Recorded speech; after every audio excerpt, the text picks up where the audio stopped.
మీరు 10 నుంచి 20% పంట దిగుబడి పెంచాలని అనుకుంటున్నారా? అయితే నేను ఇప్పుడు చెప్పే థెరపీని ఫాలో కావండి. ఏంటి ఆ థెరపీ అని ఆలోచిస్తున్నారు కదూ? ఆ థెరపీ ఏనండి మ్యూజిక్ థెరపీ.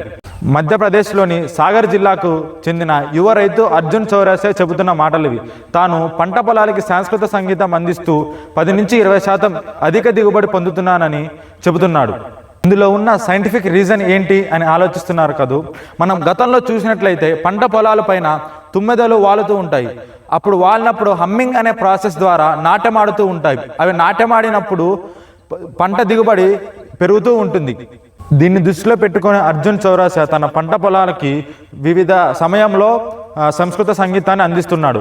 ఉదయం 5 నుంచి 8 వరకు, అదేవిధంగా సాయంత్రం 5 నుంచి 7 గంటల వరకు అందిస్తున్నాడు. ఈ పంటకి ఆకుదశలో ఒక రకమైన సంగీతం, మరి పొట్టకు వచ్చినప్పుడు ఒక రకమైన సంగీతం, అదేవిధంగా హార్మోన్స్ వచ్చేటప్పుడు ఒక రకమైన సంగీతం అందిస్తూ దిగుబడి పెంచుకుంటున్నాడు.